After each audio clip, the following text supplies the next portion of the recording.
11장에 들어왔습니다. 로마서 9장, 10장, 11장은 이스라엘에 대한 말씀이라고 말씀을 드렸죠. 9장은 이스라엘의 과거였습니다.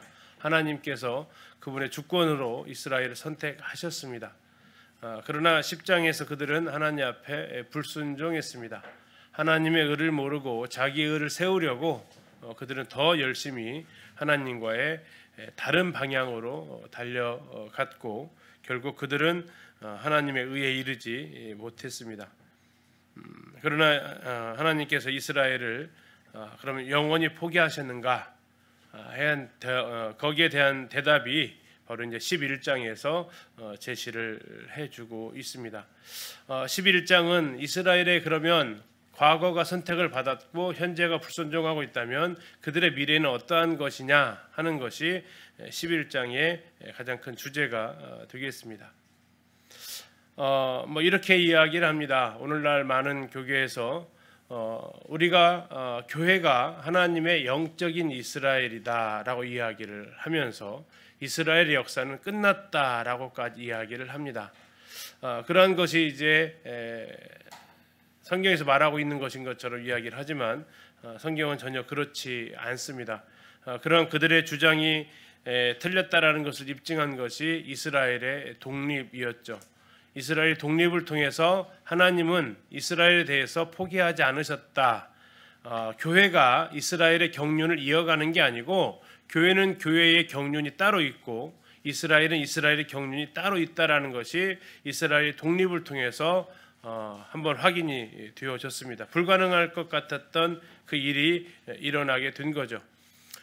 그러면서 그때 많은 사람 그렇게 이제 언약 생활 준행한 사람들이 좀 입을 다물었는데 또 다시 이제 이스라엘의 다시 회복을 앞에 두고서는 또 다시 그들은 아니다. 여전히 영적인 이스라엘은 교회고 교회가 구약의 이스라엘의 그 흐름을 이어가고 있다라고 이야기를 합니다. 하나님과 이스라엘의 관계는 이제 마감이 되었고 교회가 이스라엘이고 이스라엘에 하셨던 그 모든 약속이 교회로 적용되어진다라고 이야기를 하고 있다라는 거죠. 그러나 우리가 우리 로마 11장을 통해서 확인할 수 있는 것은 하나님은 결코 자신의 백성을 버리지 않으신다라는 겁니다. 그들 모두를 버리지 않으신다라는 거죠. 11장 15절에 그 말씀이 잠시 나와 있는데요. 11장 15절 먼저 보시면 그들을 버리는 것이 세상의 화목이 되거든 그 받아들이는 것이 죽은 자 가운데에서 살아나는 것이 아니면 무엇이리요 이렇게 나와 있습니다. 하나님께서는 이스라엘을 버리셨습니다. 완전히 버리진 않았지만 그들을 버리셨고 그를 통해서 이방인들이 구원을 얻는 일들이 벌어지게 됩니다. 그러나 하나님께서 그들을 다시 받아들임을 통해서 더 큰 일들이 일어난다라는 것이 이스라엘을 향한 하나님의 경륜에 담겨 있는 뜻이지 이스라엘이 완전히 하나님께로부터 배척당한 그런 상황이 아니다라는 겁니다. 그래서 11장 1절에 이렇게 이야기를 하죠. 11장부터 보시겠습니다. 그러므로 내가 말하노니 하나님이 자기 백성을 버리셨느냐? 자, 답은 뭡니까? 그럴 수 없다라는 겁니다. 하나님 이스라엘을 완전히 버린 적이 없다라는 선언이죠. 나도 이스라엘인이다. 바울도 이스라엘 사람이죠. 아브라함에서 씨에서 난 자다. 약속의 자녀라는 겁니다. 베냐민 지파다. 이스라엘의 왕이 시작되어진 그 지파를 이야기를 하죠. 하나님이 그 미리 하신 자기 백성을 버리지 않으셨다라고 말하고 있습니다.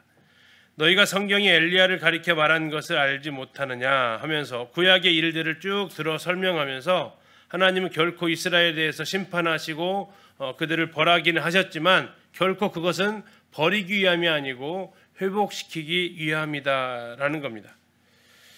자, 지금 2장의 11장 2절에 나와 있는 이 사건은 이제 구약에 나와 있는 엘리야 시대 때의 사건이죠. 엘리야 시대 때의 북이스라엘의 왕이 누군지 혹시 기억나십니까? 아합이었습니다. 아합이었다는 얘기는 그의 아내가 이세벨이었고 시돈 땅에 그 바알 숭배 사상을 가져오면서 대다수의 백성들이 어떻게 섬겼습니까? 하나님을 떠나서 이제 바알을 섬기기 시작한 그 시대의 사람들이었습니다. 하나님께서 이스라엘 땅에서 몇 명을 남겨두셨다고 하셨냐면 7,000명 남았다라는 거죠. 이게 많은 숫자일 수 있습니다. 엘리야 입장에서는 나 혼자 남았다고 했거든요. 나만 남았다고 했는데 하나님은 그 엘리야에게 7,000이나 남겨뒀다라고 해요. 자, 엘리야 한 명에 비하면 7,000명은 정말 많은 숫자지만 이스라엘 전체 인구에 대비해서 7,000명이라는 숫자는 또 아주 극히 적은 숫자라는 것을 또 우리가 생각해 볼 수 있습니다. 다시 말하면 엘리야 시대 때 대다수의 백성들은 하나님을 등졌습니다. 나중에 열왕기상 18장에서 엘리야가 외치는 거죠. 어느 때까지 두 사이에서 머뭇머뭇거리고 있을 거냐. 하나님을 택하든지 바알을 택하든지 하라고 입장을 정확히 정하라고 이야기를 할 정도의 그들의 상태였다라는 겁니다. 그런 가운데서 갈멜산에서의 번제가 있었고 하나님께서 엘리야의 기도를 들으셔서 이스라엘 백성들의 입에서 여호와가 참 신이다라는 고백을 받기도 하셨죠. 아무튼 하나님께서는 이스라엘이 그러한 가운데 있어도 7,000명밖에 남지 않은 그런 가운데 있어서도 이스라엘을 뭐하지 않으셨다고요? 버리지 않으셨다라는 겁니다. 결론은 그렇습니다. 이스라엘을 결코 버리지 않으셨다라는 거죠. 엘리야조차도 이스라엘을 버린 것을 얘기하는 게 아니라 돌아오라고 호소를 한 것이지 이제 그것을 이제 3절까지 해서 말하고 있습니다. 주여 3절 보시겠습니다. 주여 주의 선지자들을 죽였으며 주의 제단들을 헐어버렸고 나만 남았는데 내 목숨도 찼나이다. 이게 누가 한 말입니까? 엘리야가 했던 말이라는 거죠. 자, 4절입니다. 그에게 하신 대답, 하나님의 대답입니다. 내가 나를 위하여 백성에게 무릎을 꿇지 아니한 사람 얼마요? 7,000명을 남겨두었다라는 겁니다. 자, 그들이 선택해서 하나님을 섬기기로 했다라기보다는 하나님께서 이 7,000명을 남겨두셨다라고 이야기를 하고 있는 거죠. 이게 열왕기상 19장에 나와 있는 하나님과 엘리야의 그 대답 가운데에서의 따온 말씀이죠.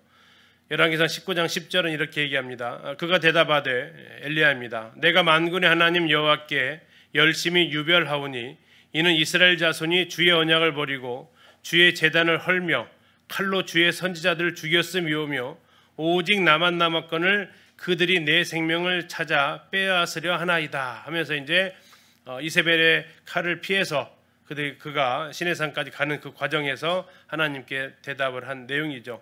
14절도 비슷합니다. 그가 대답하되 내가 만군의 하나님 여호와께 열심히 유별하오니 이는 이스라엘 자손이 주의 언약을 버리고 주의 제단을 헐며 칼로 주의 선지자들을 죽였음이오며 오직 나만 남았거늘 그들이 내 생명을 찾아 빼앗으려 하나이다. 18절입니다. 그러나 내가 이스라엘 가운데에서 7,000명을 남기리니 하나님 하신 말씀이죠. 다 바알에게 무릎을 꿇지 아니하고 다 바알에게 입맞추지 아니한 자다. 자, 이스라엘에 나만 남았다라고 엘리야는 이야기했지만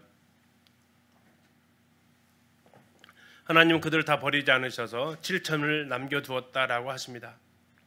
하나님은 이스라엘을 버리시지 않으셨습니다. 버린 것 같았지만 완전히 버리시지는 않았다라는 얘기죠. 5절입니다. 그런즉 이와 같이 언제도요? 지금은 1차적으로는 이 로마서를 기록하고 있었던 그 시기를 이야기하겠죠. 그리고 지금도 여기까지 2000년 정도의 시간이 해당이 되겠습니다. 지금도 은혜로 택하심을 따라 남은 자가 있다라고 얘기하십니다. 특히 주님 오심이 가까운 이때에 남은 자들이 더 많아지고 있다고 이스라엘로부터 소식이 들려오죠. 메시아닉 주라고 하는 예수님을 메시아로 고백하는 유대인들이 메시아닉 주라고 하는데 그들이 점점 늘어나고 있다라는 겁니다. 6절입니다. 만일 은혜로 된 것이면 행위로 말미암지 않음이니 그렇지 않으면 은혜가 은혜되지 못하느니라. 그러면 7,000명을 하나님이 남겨두셨다고 했어요. 이건 하나님의 뭐라고 표현하고 있습니까? 이걸 하나님의 은혜다라는 거죠. 7,000명이 하나님을 잘 섬겨서 하나님이 그들을 이렇게 따로 떼어는 게 아니라 하나님께서 이들을 버리시지 않기 위해서 어떻게 하신 거예요? 7,000명을 남겨두었다라는 겁니다. 이것에 누구의 의지가 작동했다라는 겁니까? 7천 명의 무릎 꿇지 않은 사람의 의지가 아니라 하나님의 의지가 작동했다라는 겁니다. 그 이유가 뭐라고 얘기하고 있습니까? 뭐 되기 위해서요? 은혜 되기 위해서.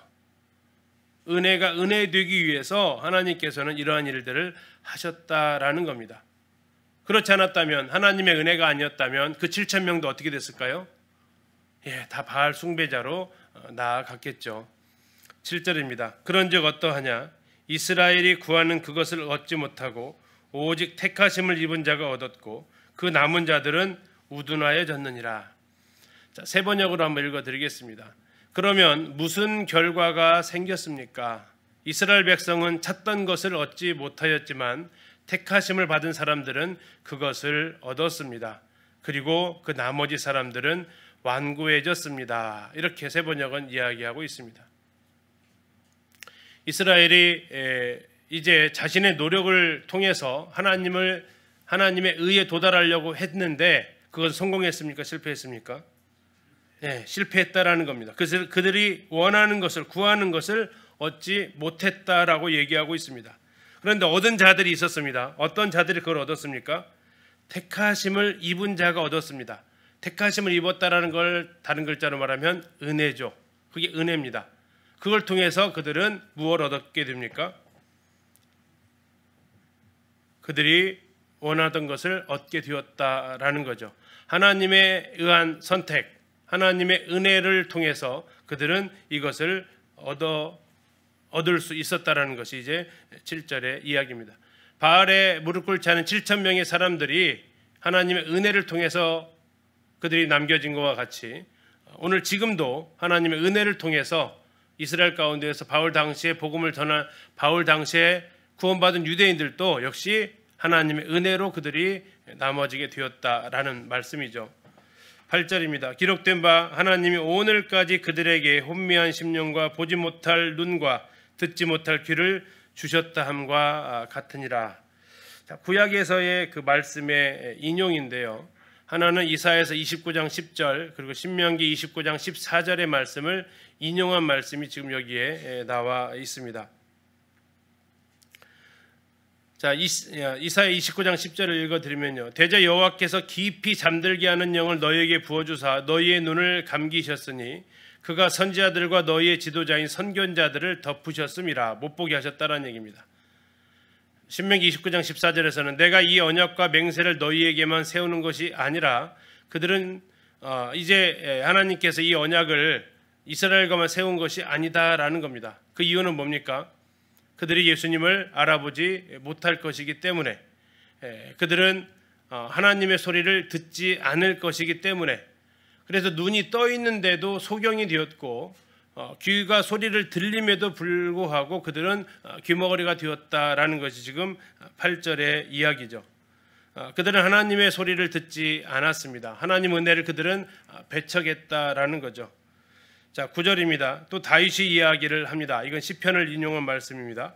또 다윗이 이르되 그들의 밥상이 올무와 덫과 거치는 것과 보응이 되게 하시옵고 그들의 눈은 흐려보지 못하고 그들의 등은 항상 굽게 하옵소서 하였느니라. 이게 시편 69편 22절 23절을 인용한 말씀입니다. 그 시편 말씀을 읽어드리면 이렇습니다. 그들의 밥상이 올무가 되게 하시며 그들의 평안이 덫이 되게 하소서. 그들의 눈이 어두워 보지 못하게 하시며 그들의 허리가 항상 떨리게 하소서. 왜 그들이 밥상이 올무가 되고 평안이 덫이 되고 눈은 못 보고 허리는 굽어지게 되었을까요? 그 이유가 뭘까요? 그들이 메시아를 거절했기 때문에 이러한 일이 일어났다라는 겁니다. 거절당하신 구주께서 그들의 밥상을 올무로 또 덫이 되게 해달라고 지금 다윗은 메시아를 거절한 그들을 향해서 이렇게 하나님 앞에 호소하고 있는 거죠. 자, 뭐가 됐다고요? 첫 번째, 밥상이 올무가 되었다라는 겁니다. 밥상은 무슨 자리입니까? 친교의 자리죠. 그냥 밥을 먹는 자리가 아니지 않습니까? 그것은 한 식탁에 먹을 수 있다라는 건 그들에게 누려진 특권이라는 거죠. 다윗은 그것을 무비보셋에게 베푼 적이 있죠. 그래서 무비보셋은 죽은 개 같은 내가 어떻게 이러한 호의를 감당합니까? 라고 이야기를 했던 거죠. 그들은 그리스도를 통해서 이렇게 하나님의 식탁에 초청을 받아서 하나님과 함께 이렇게 복을 누릴 수 있었지만 오히려 그들이 뭐가 됐다고요? 밥상이 올무가 됐다라는 겁니다. 복이 되어야 할 것이 오히려 재앙이 되었다라는 겁니다. 다음에 그들의 등은 굽게 해달라고 합니다. 그들은 허리가 언제 굽습니까? 나이가 들어 굽기도 하지만 수고를 많이 하면 굽게 되죠. 결국 그들의 수고와 그들의 노력이 다 허사로 돌아가는, 그것이 메시아를 거절했기 때문에, 이스라엘이 불순종했기 때문에 지금 일어나는 일들을 계속해서 이야기를 하고 있다라는 겁니다. 그럼에도 불구하고 하나님께서 그들 가운데에서 누구를 두셨다고요? 7,000명 남은 자들을 두셨다라는 겁니다. 그 남은 자들, 하나님께서 선택하시고 은혜 베푸신 자들이 남아 있었다라는 거죠. 11절입니다. 그러므로 내가 말하노니 그들이 넘어지기까지 실족하였느냐? 자, 완전히 넘어졌느냐라는 겁니다. 회복할 수 없느냐라는 겁니다. 더 이상 일어날 수 없는, 재기할 수 없을 정도로 그들은 완전히 쓰러져 버렸냐 하는 겁니다. 자, 이렇게 물어보는 것은 질문을 하는 게 아니고 그렇지 않다라는 것을 말해주는 수사 의문문이라고 하죠. 그들이 넘어지기까지 실족하였느냐? 대답은 또 뭡니까? 그럴 수 없다라는 겁니다. 넘어지긴 넘어졌는데 마치 7.8K 하는 것처럼 그들은 다시 뭐 할 거란 얘기예요? 일어날 거라는 겁니다. 왜요? 하나님이 이렇게 그들을 허리를 굽게 하고 밥상을 올무가 되게 하고 하는 이유가 그들을 없애버리는 목적이 아니고 뭐 하기 위해서요? 그들을 다시 회복하기 위한 목적이었다라는 거예요. 살리려고 이렇게 하셨다라는 거죠. 우리 몸에서 병균이 있을 때 그걸 도려내는 것은 죽이기 위한 게 아니고 살려내려고 하는 거였던 것처럼 하나님은 그들이 도달할 수 없는 그 자신들의 의를 가지고 행함으로 나아가려는 그런 것들을 잘라내 버리시고 넘어지게 하셨지만 완전히 그들을 포기하지는 않으셨다라는 겁니다. 그들이 넘어짐으로 구원이 어디로 왔습니까? 이방인에게로 왔다라는 겁니다. 자, 완전히 버릴 수 없는 이유 두 번째입니다. 첫 번째는 하나님은 그들을 회복시키기 위함이었고 그들의 넘어짐을 통해서 또 하나의 하나님의 계획이 있었는데 그것은 무슨 계획입니까? 이스라엘을 시기나게 해서 이방인에게 구원이 임하게 하는 것이 두 번째 하나님의 이 목적이었다라는 거죠. 그래서 그들의 시기심을 통해서 나중에 이스라엘의 넘어짐을 통해서 누가 구원받았다고요? 이방인이 구원을 받아요. 이방인이 구원을 받는 모습을 보고 누가 시기를 내요? 이스라엘이 다시 시기를 내요. 그래서 그들이 다시 어떻게 한다고요? 하나님께로 돌아오게 하려고 했다라는 것이 바로 이 하나님의 커다란 구원 계획 가운데 이스라엘이 마치 하나님이 버려버린 것처럼 넘어졌지만 그러나 그것이 완전한 멸망이 아니고 완전한 단절이 아니고 그들을 살리기 위함이었고 그렇게 넘어짐을 통해서 구원을 이스라엘이 아닌 이방인으로 구원받게 하고 그 모습을 바라보면서 이스라엘이 하나님 앞에 내가 하나님 백성인데 우리가 진짜인데 하면서 시기 나게 되고 우리 나중에 그들이 이제 하나님께로 회개하게 되는 이것이 하나님께서 유대인과 이방인 사이에 가지고 계셨던 계획이라는 겁니다. 12절입니다. 그들의 넘어짐, 그들이 누굴까요? 그렇죠. 이스라엘의 넘어짐입니다. 이스라엘의 넘어짐이 뭐가 되었습니까? 세상의 풍성함이 되었습니다. 세상이 하나님의 백성으로 하나님의 것으로 되어진 겁니다. 우리가 구원받았다라는 거예요. 이스라엘의 넘어짐이 세상이 풍성함이 되었어요. 그들의 뭐가요? 실패가 이스라엘에게는 뭐가 되었어요? 풍성함이 되었다고요. 그들이 넘어지고 이스라엘이 넘어지고 이스라엘의 실패함을 통해서 그 복이 이방인에게로 넘어왔다라는 겁니다. 그러면서 바울은 한 가지를 더 묻죠. 뭐라고 묻습니다. 뭐라고 물어요? 만약 이스라엘의 넘어짐과 실패가 이방인들에게 그렇게 놀라운 복으로 전해졌다면 만약에 이스라엘이 다시 뭐 하게 되면 회복되어지면 이스라엘이 다시 하나님께로부터 선택되어지면 이스라엘이 다시 충만해지면 이방은 더 안 좋아질까요? 더 좋아질까요? 더 좋아진다라는 겁니다. 그걸 뒤에서 이제 다시 더 예를 통해서 이야기를 하는데요. 자, 12절의 내용은 이렇습니다. 이스라엘이 실패했다. 이스라엘이 불순종했다. 그런데 그것이 오히려 이방인에게는 복이 됐다. 그런데 이스라엘이 다시 회개를 해서 이스라엘에게 다시 하나님 복을 내리시면 이방은 어떻게 된다? 더 큰 복을 받게 된다라는 것이 지금 12절에서 말하는 그 말씀의 내용입니다. 자, 우리는 약간 좀 이상하죠. 이스라엘이 다시 회복되어지면 이방인들 다시 버려버릴 것 같은데 아니다라는 겁니다. 자, 그걸 이제 다시 13절부터 이야기를 합니다. 13절입니다. 자, 내가 누구에게 말합니까?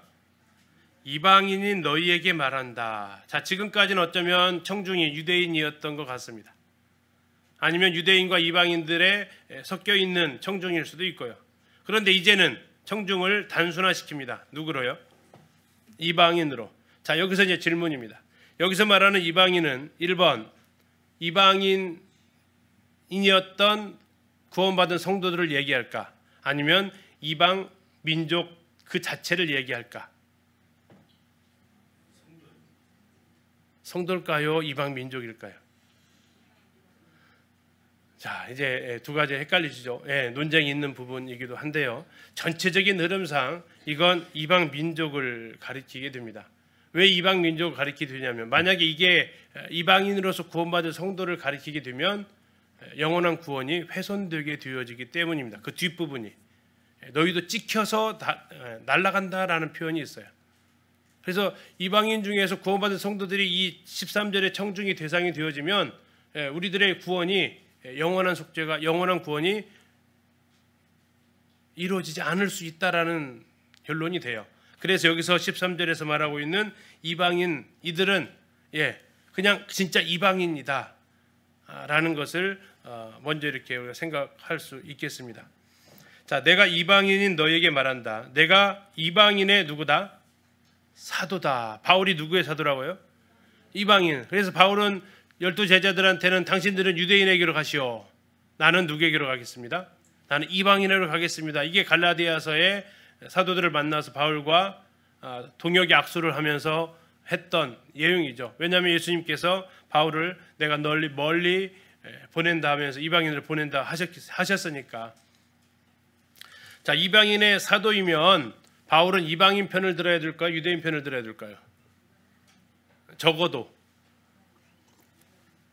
이방인 사도라고 하면서 유대인 편 들면요, 이방인들 받아들이겠습니까? 안 받아들이겠죠. 바울이 얘기하는 겁니다. 나 누구의 사도다? 이방인의 사도인데 나 이거 진짜 싫다, 아니면 나 이거 정말 좋다. 나 이방인한테 복음 전하는 거 나 정말 좋아한다. 나는 정말 이거 진짜 안 하고 싶었다. 뭘까요? 그 뒤가 그렇게 얘기하고 있어요. 내가 이방인의 사도인데 뭐라고 얘기합니까? 내 직분을 영광스럽게 생각한대요. 유대인이었던 바울이 이방인에게 복음 전하는 걸 영광스럽게 생각한대요. 만약에 내가 수치스럽게 생각한다면 복음 전할 수 자체도 안 할 것이고 전할 수도 없겠죠. 그럼 바울은 이방인한테 얘기하는 겁니다. 내가 지금 이렇게 말하는 것은 너희에 대해서 어떤 악한 감정이나 너희를 잘못 되게 바라거나 이런 것을 위해서 말하는 게 아니다라는 겁니다. 나는 이방인에게 복음 전하는 것이 굉장히 뿌듯하다, 굉장히 자랑스럽게 생각하고 하나님 앞에 감사한다라는 얘기예요. 이방인을 향해서 지금 결국 바울은 적어도 우리 입장에서 얘기하는구나라는 걸 이해시켜야만 했던 부분인 거죠. 그 뒤로 나오는 이야기가 14절입니다. 이는 혹 내 골육은 누굴까요? 유대인이죠. 이는 유대인을 아무쪼록 뭐 하려고요? 시기하게 하려고 그들 중에서 얼마를 구원하려 함이다라는 겁니다. 가능한 한 모든 수단을 동원해서 그의 유대인들을 시기나게 하고자 하는 것이 바울의 마음이었다라는 거죠. 그래서 그들 중에서 얼마를 구원하는데 자기가 사용되기를 바랬다라는 겁니다. 15절입니다. 그들을 버리는 것이 아까 읽으셨던 말씀이죠. 세상이 화목이 되었다. 유대인들을 버리는 것이, 이스라엘을 버리는 것이 세상이 화목을 주었다. 다시 말하면 세상과 하나님 사이에 이스라엘 버림으로써 세상과 이방 사이에 화해가 이루어졌다라는 겁니다. 만약에 그런데 버리는 것이 그 정도의 효과를 가져왔다면, 받아들인다면, 하나님이 그들을 받아들인다면 더 좋은 효과다, 더 안 좋은 효과다? 더 좋은 효과가 일어난다라는 게 15절의 내용이죠. 15절은 이렇게 얘기합니다. 세번역에서 하나님께서 그들을 버리심이, 이스라엘이죠, 세상과의 화해를 이루는 것이라면 그들 이스라엘을 받아들이심은 죽은 사람들 가운데서 살아나는 삶을 주심이 아니고 무엇이겠는가? 더 좋은 것을 주신다라는 겁니다. 자, 그럼 우리가 한번 생각해 볼 수 있는 것, 과연 그런가라는 거죠. 한번 우리 요나서 잘 아시죠? 그렇죠. 요나서 아시죠? 요나가 폭풍이 일어날 때 자기를 어떻게 하라고 했어요? 죽이라고 했어요. 죽이라고 했어요. 그래서 누가 살아났어요? 그 배에 있었던 사람들이 살아났어요. 누구를 버려가지고, 요나를 버려가지고 누가 구원받았어요? 배에서 타고 있었던 선원들, 그 배에 있었던 승객들이 살아났어요. 누가 죽어서? 유대인 요나가 죽어서 이방인들이 살아났어요. 그런데 하나님께서 요나를 다시 어떻게 하셨어요? 살리셨어요. 그래서 어디로 보냈어요? 니느웨로 보내셨어요. 얼마가 살아났어요? 요나 4장 보니까 좌우를 분별하지 못한 12만 명이 살았어요. 이게 지금 하나의 좋은 샘플이라는 얘기죠. 요나를 희생시켜서 죽어서 그 배에 있었던 선원들이 살아났다면, 요나가 살아나니까 무슨 일이 벌어져요? 니느웨가 구원받지 않았냐라는 이 논리가 들어가는 겁니다. 만약에 그렇지 않았다면, 요나가 살아나가지고 그들이 니느웨가 복음을 듣지 못했다면 아니겠지만, 하나님은 요나를 죽임으로써 마치 정말 죽이는 것처럼 하셨잖아요. 이스라엘 버리신 것처럼 하셨던 것처럼.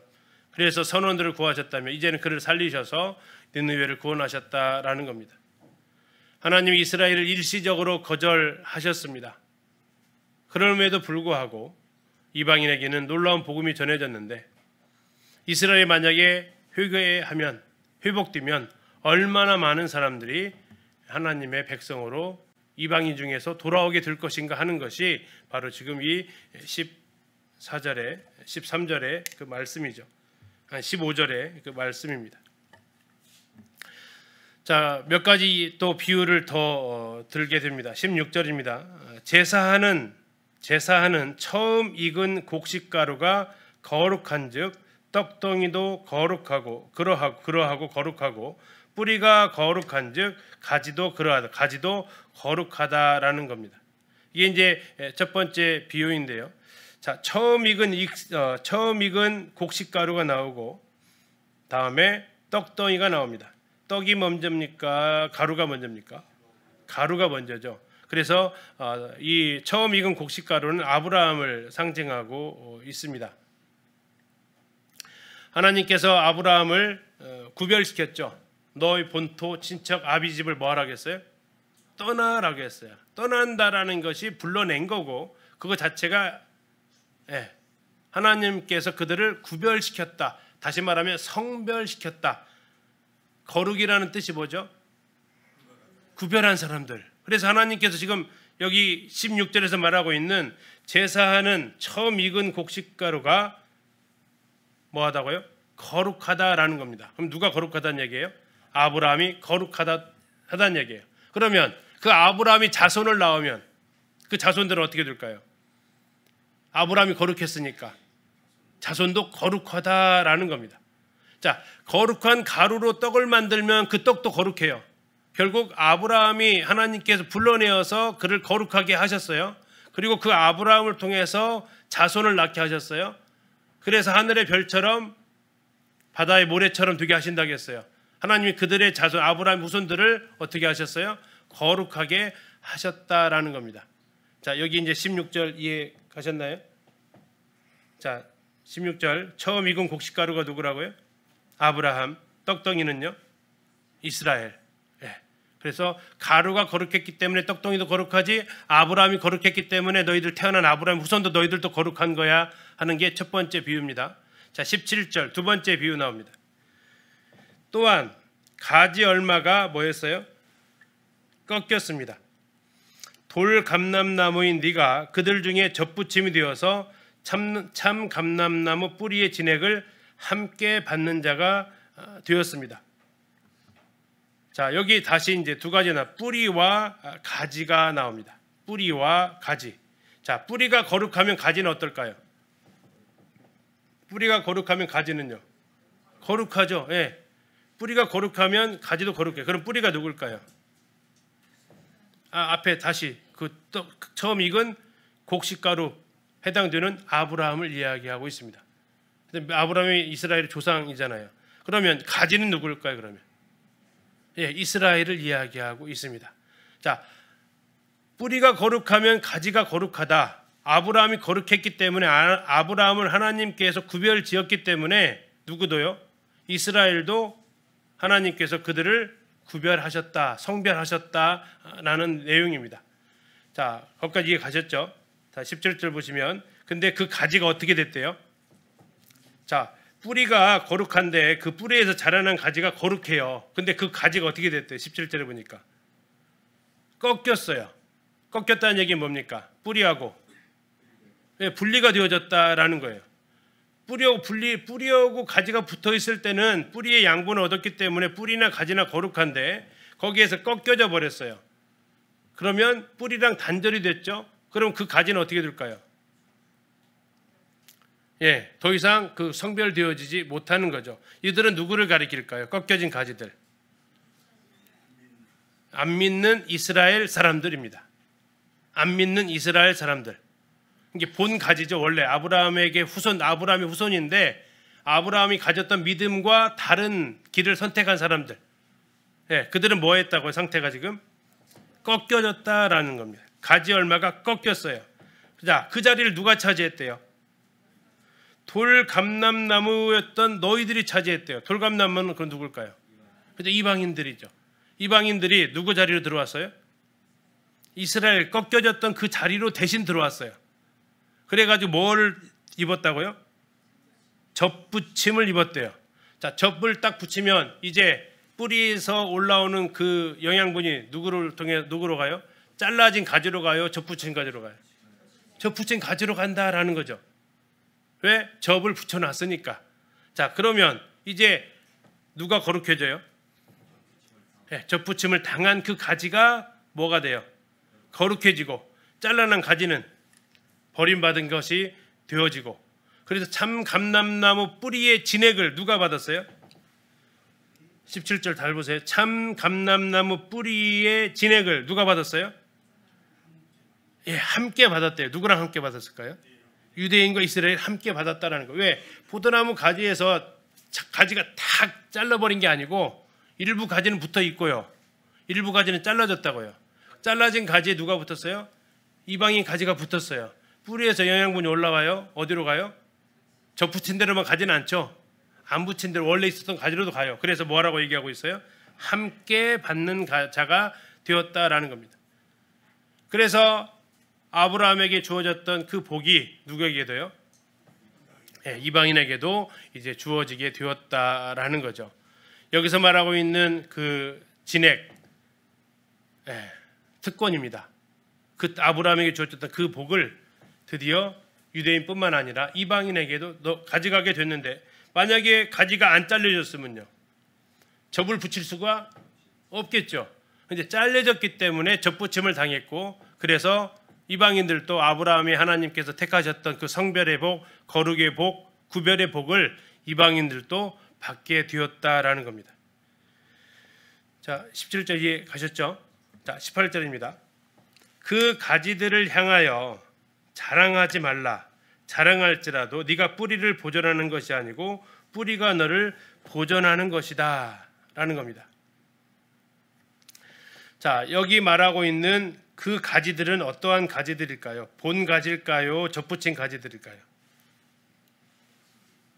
접붙인 가지들입니다. 이방인들을 향해서 말하는 겁니다. 이방인들은 유대인을 향하여 거룩한 죄하거나 우월의식을 가지지 말라는 겁니다. 너의 근원을 잘 생각하라는 거죠. 이방인들은 은총의 뿌리입니까? 가지입니까? 가지다. 너희들이 뿌리 아니다. 그래서 덧붙임 당했다고 우쭐대지도 말고 그들에 대해서 이게 좀 뭐가 특별히 잘해가지고 하나님의 선택받은 것처럼 하지도 말아라 라는 거죠. 왜? 이스라엘도 하나님의 은혜로 선택함을 받아서 그 자리에 있지만 이방인 너희들 꺾이운 가지 접붙인 가지들도 뭐 한 거예요? 은혜로 너희들이 그 자리에 왔다라는 거죠. 그래서 이방인들이 착각할 수 있다. 마치 자기가 잘해서 열매 맺는 것처럼 아니다. 너희는 뿔이 아니다. 너희도 동일한 뭐일 뿐이다? 가지일 뿐이다. 19절입니다. 그러면 네 말이 가지들이 꺾인 것은 나로 접붙임을 받게 하려 함이라 하리다 할 것이다. 자, 여기서 이제 네 말은 누구의 말일까요? 네 말. 예, 접붙인 가지들. 이방인들이죠. 자, 접붙인 가지가 말하는 겁니다. 네 말이 가지들이 꺾였다. 여기서 말하는 가지들은요. 이스라엘. 예, 원 가지죠. 본 가지. 이스라엘이 꺾인 것은 이방인이었던 내가 접붙임을 받게 하려고 한 거네요 라고 말한다라는 겁니다. 예, 자 19절 다시 얘기하면 유대인 가지들이 꺾인 것은 결국 우리 때문이네요 라고 이방인들이 이렇게 말할지 모르겠다라는 겁니다. 예, 자 20절 가는데 자 19절 맞는 말이에요 틀린 말이에요? 20절 아니라네요. 20절 뭐라고 얘기해요? 옳대 옳도다. 그래 옳도다. 다시 말하면 틀린 말은 아니다라는 겁니다. 예, 이방인들 우리가 이방인 입장이니까 결국 우리가 구원받게 하려고 입장이 이렇게 바뀐 거예요. 그럼 우리를 구원받게 하려고 이방인 잘라버린 거네요. 이렇게 이제 우리 중심으로 얘기를 하는 거죠. 그때 지금 성경은 말하기를 뭐라고 얘기한다고요? 뭐 그런 면도 있다라는 거예요. 그런데 100% 다 그것만은 아니다라는 건데 틀린 말은 아닌데 꼭 맞는 것도 아니요. 이게 지금 옳도다 하면서 그 다음에 나오는 거예요. 자, 옳도다 뭐라고 얘기해요? 옳도다. 그들은 뭐해서? 그들은 누굽니까? 유대인들. 믿지 않아서 뭐했어요? 꺾였다. 그리고 너희는 믿었기 때문에 접붙였다. 그렇지만 높은 마음을 품지 말고 도리어 뭐해라? 두려워해라. 자칫 뭐지 유대인들보다 더 높은 선민의식처럼 와, 우리 살리려고 이방인 유대인들 잘라버렸네. 하면서 막 우리가 더 유대인들보다 더 높은 신분처럼 예, 막 굴러 들어온 돌이 박힌 돌 빼낸다고 뭐 유대인들 뭐 아무것도 아니야 하면서 막 그런 자세 취하지 마라라는 거죠. 예, 자기 잘난 맛이 아니다라는 겁니다. 그건 솔직히 말하면 옳도다 하면서 틀린 말은 아니지만 사실은 너희를 구원하려고 한 게 아니라 무엇 때문에 잘린 거예요? 이스라엘이 안 믿어서 잘린 거야. 자, 이게 비슷한 듯 하면서 좀 차이가 있어요. 자, 19절에 그들의 주장은 뭐였냐면 우리를 살리려고 그들을 잘랐나요? 이게 그들의 주장이었다면 결과적으로는 그런 입장이 되었지만 사실은 그들이 안 믿어서 잘린 거지 라는 그 입장이에요. 이해 가셨나요? 네. 그들이 이스라엘의 그 특권에서 넘어진 것은 너희를 살리기 위한 게 아니라 그들이 하나님을 버렸기 때문에 그 자리를 넘어간 거다. 그리고 그런 가운데서 그 은혜가 너희들한테 주어진 것이지 또 다른 특권의식, 또 다른 선민의식 그거 안 된다라고 지금 권하고 있는 겁니다. 뭐 하지 말아라고요? 뭐 하지 말라고요? 네, 높은 마음 품지 말라고요. 그런데 두려워하라고 얘기합니다. 왜 두려워하느냐? 21절입니다. 하나님이 원 가지들 누굽니까? 이스라엘. 그들을 어떻게 하셨어요? 아끼지 않고 잘라버렸대요. 자, 그 다음에 누구도요? 너도는 누구예요? 이방인들. 뭐 할 수 있다? 아끼지 않을 것이다. 이게 그래서 아까 13절에서 이방인 중에서 구원받은 성도들이 된다면 여기에서 이제 문제가 생겨버리게 된다라는 얘기예요. 그러겠죠? 이게 성도라면 성도들도 뭘 당할 수 있다는 얘기예요? 잘려질 수 있다라는 얘기예요. 그래서 여기서 이것을 13절에서 말하고 있는 이 이방인을 교회 성도가 된 이방인 성도들, 다시 말해 우리들을 향해서 하는 얘기가 아니고 진짜 이방인들, 유대인이 아닌 사람들을 대상으로 한 이야기다. 이해 가셨죠? 그래서 21절에 말하는 겁니다. 이스라엘도 하나님께서 잘라버렸다면 그들이 잘려짐으로 접붙여진 너희들도 뭐 할 수 있는 거다? 하나님께로부터 버림받을 수 있는 거다. 성도가 버림받는다는 게 아니고 이방인들 그들이 자체가 버림받을 수 있다라는 겁니다. 그래서 두려워해야 된다라는 겁니다. 22절입니다. 그러므로 하나님의 인자하심과 준엄하심을 보라. 자, 두 가지의 성품이죠. 어떤 걸 좋아하십니까? 인자하심과 준엄하심. 진짜 그러세요? 진짜 좋으세요? 저 악한 사람한테는 뭐가 좀 나가야 돼요? 준엄하심이. 나한테는 그럴 때가 좋은 거죠. 저 악한 사람한테도 인자하심이 나가면 우리는 불평하기 시작해요. 그렇지 않나요? 하나님이 이 동전의 양면처럼 어울릴 수 없는 이 두 가지를 하나님은 다 가지고 계신데요. 인자하신 분이 어떻게 준엄할 수 있을까? 준엄하신데 인자하다. 이 단어는 마치 사랑과 공의가 어울리지 않는 것처럼 어울릴 수 없는 두 단어죠. 어떻게 어울립니까? 그건 어쩌면 우리가 앞에서 살펴보았던 동전의 양면처럼 하나님의 주권과 사람의 자유의지, 이게 어울린다고요? 이게 조화가 안 돼요. 그래서 말씀드려요. 이건 그냥 동전의 양면이다라는 거예요. 그거 이해 안 되면 준엄하심과 인자하심이 동시에 존재한다. 심판하시면 아니 인자하신 분이 어떻게 심판하세요? 하면은 어떻게 이걸 설명할 수 있냐라는 겁니다. 그래서 하나님은 이 두 성품을 다 가지고 계십니다. 그분의 준엄하심은 선택받은 그들이라 하더라도 뭐 하셨어요? 제거하셨습니다. 그분의 인자하심은 누구까지도 복음을 듣게 하셨어요? 이방인들까지도 복음을 듣게 하셨다라는 겁니다. 그래서 이 두 가지 다 존재해야 돼요. 그래서 하나님의 주권도 존재해야 되고 인간의 자유의지도 존재해야 돼요. 그 둘이 어떻게 조화를 이룰 수 있냐고요? 그건 있어야만이 조화를 이룰 수밖에 없어요. 남자와 여자가 둘이 하나 된대요. 살아보시니까 하나 돼요? 아니죠. 너무나 다르잖아요. 근데 이건 마치 한쪽만 있으면 하나가 안 돼요. 둘이 하나 있어야, 지난 말씀드렸잖아요. 지폐의 한쪽은 인쇄가 되어 있는데 뒤쪽이 인쇄가 안 되어 있으면요. 그 지폐라고요? 그건 장난감 돈이라고요. 완전히 다른 두 면이 존재해야만 지폐로 인정을 받게 되는 거죠. 그게 남자와 여자가 하나 될 수 있다라는 진리고 하나님의 주권과 인간의 자유의지가 공존할 수 있는 거고 여기 지금 말하고 있는 뭐가 인자하심과 준엄하심이 공존할 수 있다라는 거죠. 준엄하심만 있었으면 이방인들은 구원 얻을 기회가 없습니다. 인자하심만 있었으면 하나님 이스라엘을 잘라낼 수가 없었다라는 거죠. 그러나 하나님 이 두 가지가 다 공존하십니다. 하나님의 인자하심과 준엄하심을 봐라. 넘어지는 자들에게는 누굴까요? 넘어지는 자. 이스라엘이죠. 넘어지는 자들에게는 준엄하심이 있었다. 너희가 만일 하나님의 인자하심, 여기 누구를 맛본 사람이에요? 누구예요? 인자하심을 맛본 사람. 이방인들입니다. 너희가 만일 하나님의 인자하심이 머물러 있으면 그 인자가 너희에게 있을 것이다. 그렇지 않으면 너도 뭘 맛보게 될 거다. 찍힌대요.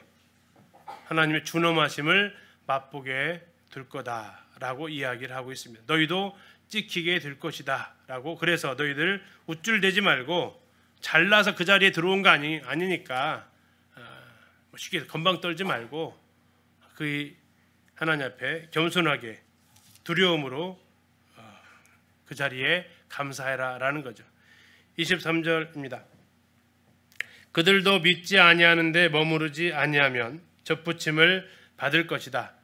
자, 이 그들은 누굴까요? 잘 보셔야 돼요. 그들도 믿지 아니하는데 머무르지 아니하면 접붙임을 받을 것이다. 그들이 아까 지금 어떤 가지런히 잘려나갔다고 했잖아요. 그들을 다시 그러면 살리려면 뭐 하는 방법밖에 없어요? 다시 접붙여야 돼요. 다시 말하면 이스라엘 백성이 믿지 아니하는데 머무르지 않았다라는 회개했다는 얘기예요. 그들이 다시 회개하면 뭘 다시 받을 수 있대요? 처음에 누렸던 그 이치로 다시 원위치 될 수 있대요. 뭐 하면? 회개하면. 왜? 이방인들도 접붙이시는 하나님이 누구도 접붙일 수 있으니까. 이스라엘, 회개한 이스라엘도 뭐 할 수 있어요? 접붙일 수 있으니까 하는 얘기입니다. 자, 24절입니다.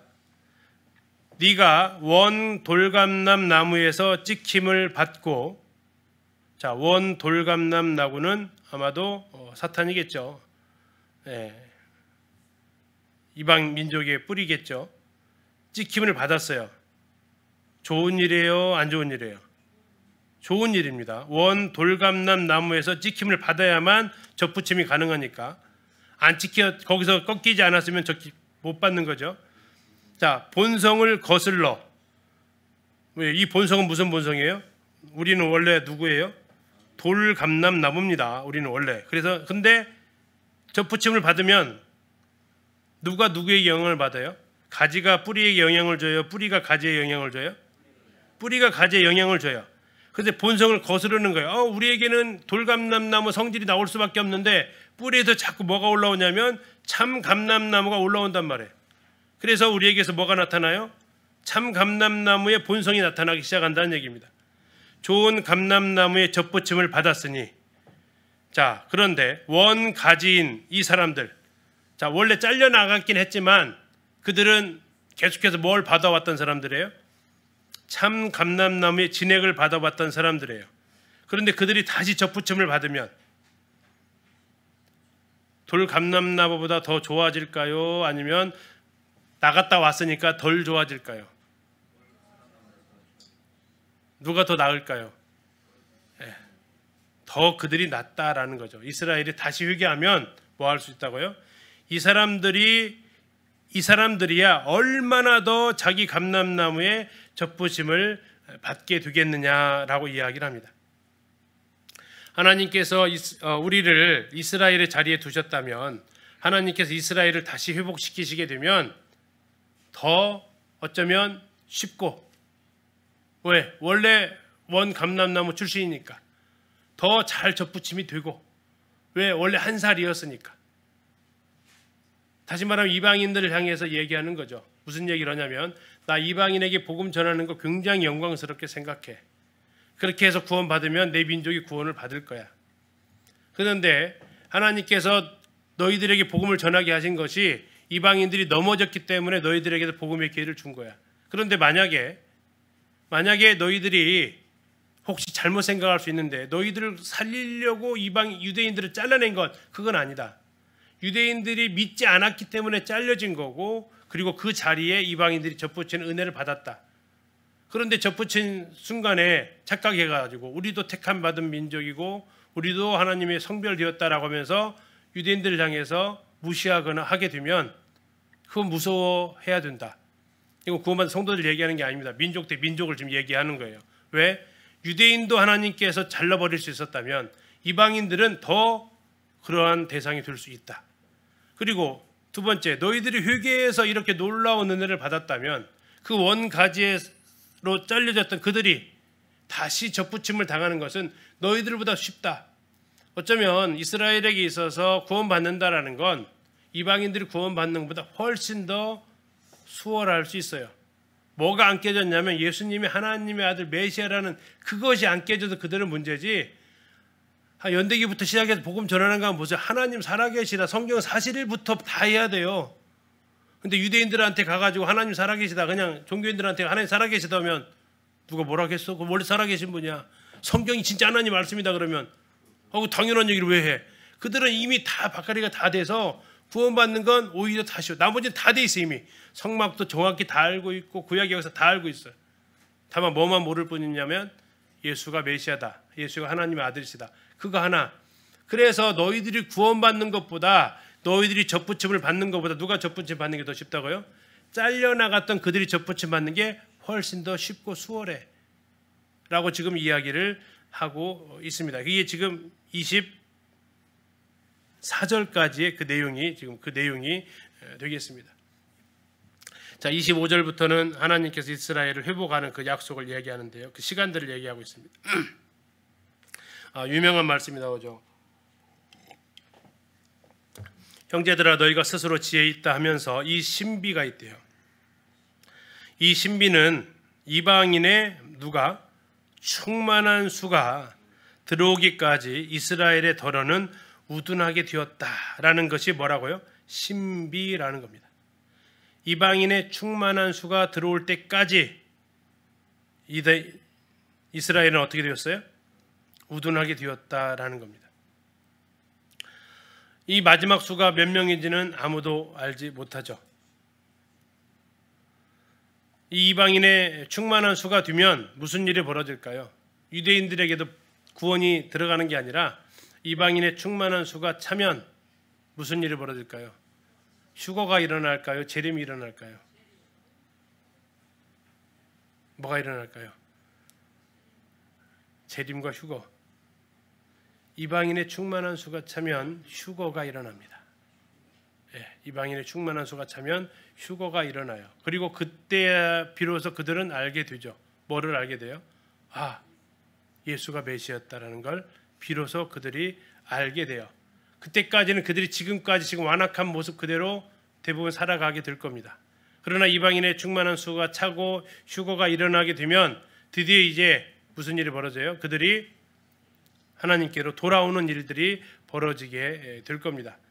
그래서 이제 맥도날드 형제님도 여기서 말하고 있는 이방인의 충만한 수가 돌아오는 것을 주님의 재림과 혼동하지 말 것을 이야기하고 있는데요. 누가복음 21장 24절에 이방인의 때라는 말이 나와 있어요.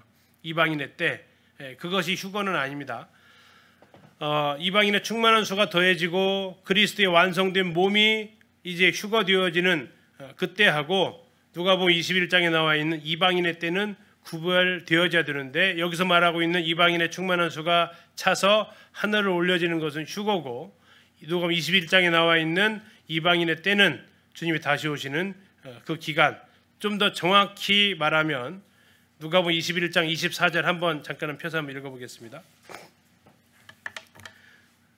자, 이방인의 충만한 수가 나왔기 때문에 이 두 개를 갖다가 서로 연결짓지는 말아라라는 얘기죠. 21장 24절입니다. 자, 보셨죠? 24절 그들이 칼날의 죽임을 당하며 모든 이방에 사로잡혀 가겠고 예루살렘은 이방인의 때가 차기까지 이방인들에게 밟히리라. 이것이 로마서 11장 25절에 그 이방인의 충만한 수가 차는 때는 아니다라는 거예요. 왜 그러냐면 우리가 누가복음 마태복음 할 때 이 시간은 7년 대환란의 기간 후반부입니다. 자, 그 전반부와 후반부를 나누는 기준이 뭐라고 그랬어요? 그 예루살렘 성전에 누가 딱 일어나게 돼요? 적그리스도가 앉게 되는 것이 후 3년 반, 이게 대환란의 기간이라고 말씀드렸는데 지금 이 누가복음에 나와 있는 이것은 바로 환란의 기간에 있는 이방인의 때고 여기 말하고 있는 11장 25절에서 말하고는 이방인의 충만한 수가 들어오기까지 그 충만한 수가 들어올 때까지 그 때는 무슨 때예요? 우리가 이제 휴거되는 때를 이야기한다라는 겁니다. 자, 26절입니다. 그리하여 온 이스라엘이 뭘 받아요? 구원을 받을 거라는 얘기입니다. 자, 유대인은 환란을 통과할 수밖에 없습니다. 그들은 환란 기간을 통해서 회개가 일어나게 됩니다. 그리고 그 중에서 예수 그리스도를 만왕의 왕으로 만주의 주로 모시는 사람들이 일어나게 되어진다라는 거죠. 세 번역에서는 이 부분을 이렇게 번역을 했습니다. 이방 사람의 수가 다 찰 때까지 이스라엘 사람들 가운데서 일부가 완고해진 대로 있으리라는 것과 온 이스라엘이 구원을 받게 되리라는 것입니다. 그것은 성경에 이렇게 기록되어 있는 바와 같습니다. 구원하시는 분이 시온에서 오실 것이니 야곱에게서 경건하지 못함을 제거하실 것이다. 이것은 그들과 나 사이의 언약이니 내가 그들의 죄를 없앨 때에 이루어질 것이다.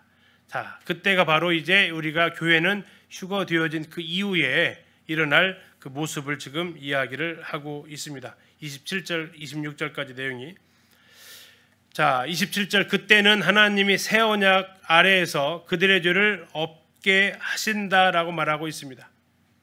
새 언약 아래에서 그들의 죄를 없이 하시는 그 모습, 이사야서 27장 9절에 야곱의 불의가 속함을 받으며 그의 죄 없이함을 받을 결과, 이렇게 얘기하고 있습니다.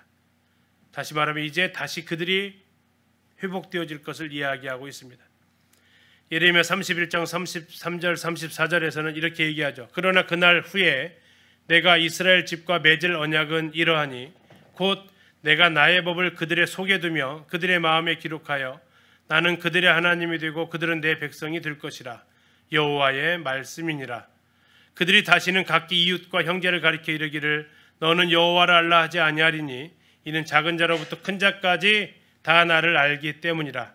내가 그들의 악행을 사하고 다시는 그 죄를 기억하지 아니하리라. 여호와의 말씀이니라. 하나님께서 이스라엘을 다시 회복시키신다는 그 약속이 성경 곳곳에 이렇게 기록되어져 있다라는 겁니다. 그 뒤에 나와 있는 참고구절 이사야서 59장 20절 21절 읽어드리겠습니다. 여호와의 말씀이니라. 구속자가 시온에 임하며 야곱의 자손 가운데에서 죄과를 떠나는 자에게 임할 것이다. 구속자가 그 죄를 떠나는 자에게 임한다라는 겁니다. 여호와께서 이르시되 내가 그들과 세운 나의 언약이 이러하니 곧 내 위에 있는 나의 영과 내 입에 둔 나의 말이 이제부터 영원하도록 내 입에서와 내 후손의 입에서와 내 후손의 후손의 입에서 떠나지 아니하리라. 이제 그들을 완전히 회복시킨다라는 얘기죠. 시편 14편 7절 말씀입니다. 이스라엘의 구원이 시온에서 나오기를 원하도다. 여호와께서 그의 백성을 포로된 곳에서 돌이키실 때에 야곱이 즐거워하고 이스라엘이 기뻐할 것이다 라고 얘기하고 있습니다. 이방인의 충만한 수가 들어올 때까지는 그들은 하나님을 거역할 것이지만 그러나 완전히 그들을 버렸다라는 게 아닙니다. 교회가 후거된 이후에는 그들은 환난기를 거쳐가면서 이스라엘이 무슨 일이 벌어진다고요? 회개가 일어나고 그들 가운데 구원 얻는 자가 일어난다라고 하나님의 구약이 예언되어져 있던 것이 성취될 것을 말하고 있다라는 겁니다. 28절입니다. 복음으로 하면 그들이 너희로 말미암아 원수된 자요 택하심으로 하면 조상들로 말미암아 사랑을 입은 자라. 자, 이걸 세번역 버전으로 다시 한번 읽어드릴게요. 28절입니다. 자, 복음의 관점에서 판단하면 이스라엘 사람들은 여러분이 잘 되라고 하나님과 원수가 되었지만 택하심을 받았다라는 관점에서 판단하면 그들은 조상 덕분에 하나님의 사랑을 받은 사람들입니다. 자, 복음의 관점이 뭐냐면 현재 이스라엘의 모습입니다. 그들은 복음의 관점에서 하나님과 원수가 되어져 있다라는 겁니다. 하나님과 원수가 되었기 때문에 우리가 잘 됐습니다. 이게 무슨 관점이라고요? 복음의 관점. 우리 28절에 복음으로 하면, 복음의 관점으로 바라보면 이스라엘이 우리로 말미암아 하나님과 원수가 되었다. 대신 우리는 잘되게 되었다. 그러나 택하심의 관점으로 보면, 택하심으로 보면 조상들, 누구의 조상? 이스라엘의 조상 아브라함의 덕분에 그들은 사랑을 받았다. 이것은 과거의 이스라엘의 모습. 다시 말하면 택하심으로 하면 이것은 로마서 9장, 복음으로 하면 이건 로마서 10장. 이스라엘의 불순종이 우리한테 넘어왔으니까, 복음으로 넘어왔으니까. 그러면 이제 그 다음의 절은 11장의 모습이죠. 29절입니다. 자, 유명한 같이 한번 읽어보겠습니다. 시작.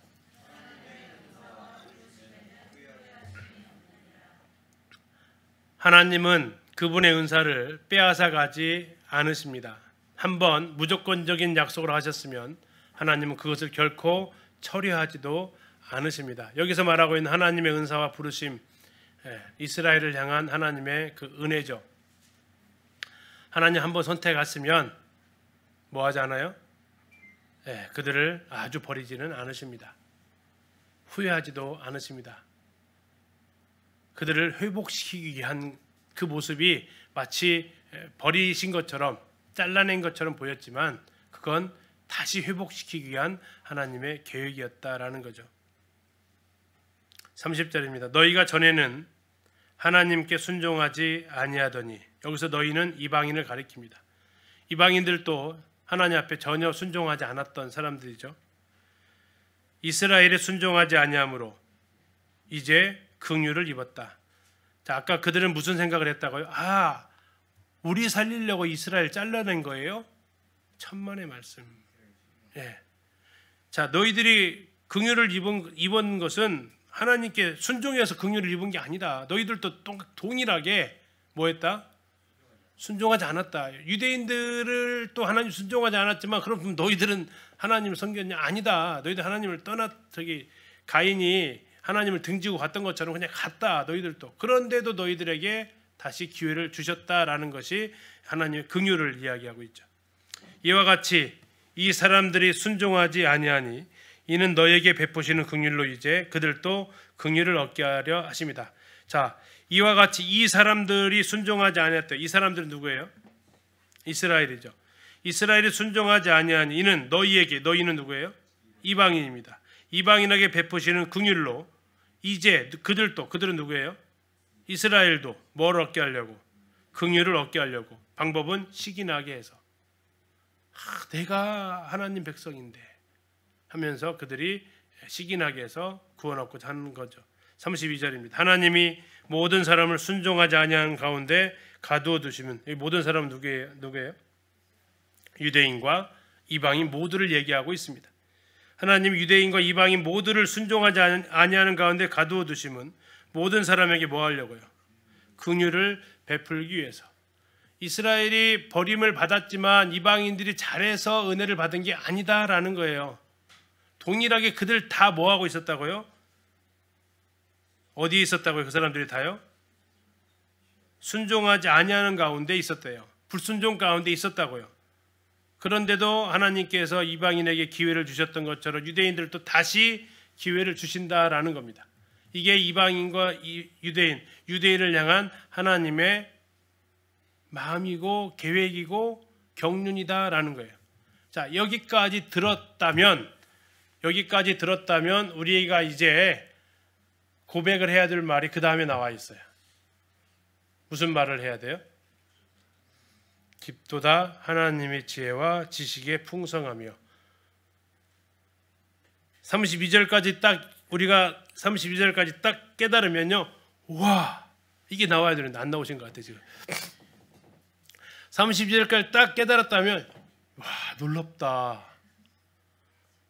하나님의 계획이 정말 놀랍다라는 것이 그냥 딱 나와야 돼요. 바울이 지금 얘기하는 거지. 깊도다 하나님의 지혜와 지식의 풍성하며 라고 그가 고백을 하기 시작한다라는 겁니다.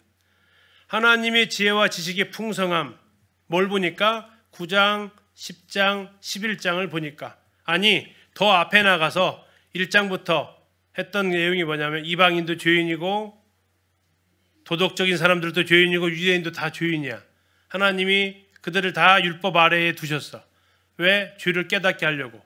그런 자들에게 차별하지 않으신 하나님 은혜가 나타나서 오직 은혜로 구원을 얻게 하셨는데, 이건 구약에 나와 있는 아브라함과 다윗에게 하셨던 그 은혜의 복이, 일하지 아니할지라도 또 죄의 가리워짐을 받은 자에게 주어지는 하나님의 은혜. 아담을 통해서 너희들이 다 죄인되었지만 그리스도를 통해서 의인이 된 이 놀라운 지혜. 하나님을 떠난 백성들이 하나님 안에서 즐거워하고 하나님과 화평을 누리게 할 수 있는 그 지혜. 은혜로 구원받았다면 방종하게 살 것 같지만 오히려 자기 자신을 의의 무기로 하나님 앞에 드릴 수 있는 그 놀라운 하나님의 은혜. 율법에 의해서 벌 받으니까, 율법에 의해서 해야 되니까 하는 게 아니라 이제는 그 은혜에 감사해서 하나님을 향한 그 사랑의 고백으로 살게 하시는 그 놀라운 지혜. 우리 안에 성령을 두셔서 예수 그리스도를 하나님의 아들로 고백하게 하시고, 또 우리가 마땅히 기도하지 못해도 그분을 통해서 기도하게 하시고, 자기 아들을 아끼지 않으시고 다 내어주셨던 그 하나님의 풍성한 사랑, 그리고 그것이 이스라엘과 이방인의 경륜에 이르기까지 이루어진 이 모든 것. 그래서 1장부터 11장 32절까지 딱 들었을 때 알게 되었을 때 우리에게 나오는 그 탄성, 깊도다 하나님의 지혜와 지식의 풍성하며, 하나님의 판단은 헤아리지 못할 것이다. 그의 길은 찾지 못할 것이다. 누구라서 그런 일을 하겠냐 하는 거죠. 어떻게 그렇게 선택과 자유지 9장에서 말하고 있는 그것이 어떻게 조화를 이룰 수 있을까? 그 인자하심과 어미하심이, 준엄하심이 어떻게 조화를 이룰 수 있을까? 정말 놀랍도다 하나님의 지혜와 그 긍휼, 이것을 노래하는 거죠. 34절, 누가 주의 마음을 알았느냐?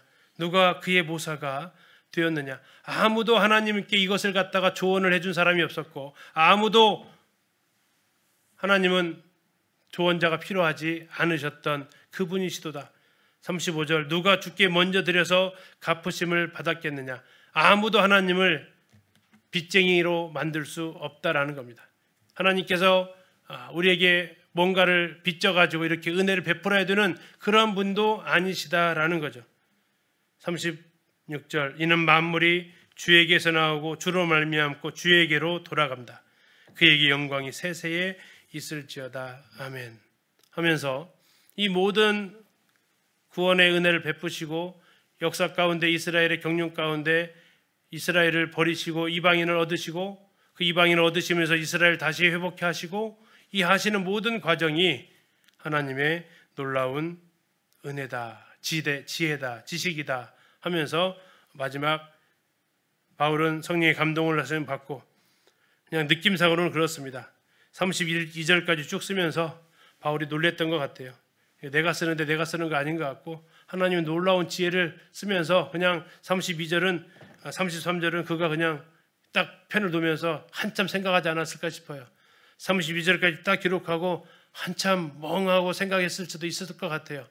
와, 하나님의 구원의 계획이 이와 같다는 말인가?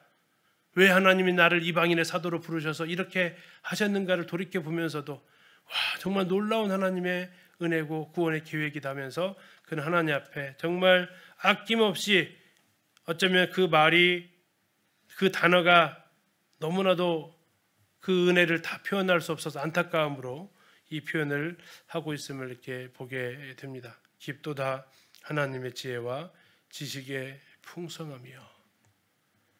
우리가 복음을 깨달았을 때 이러한 감탄, 이러한 하나님 앞에 찬양과 감사를 올려드리게 됩니다. 자, 잠시 쉬었다가 20분에 로마 12장부터 같이 살펴보겠습니다.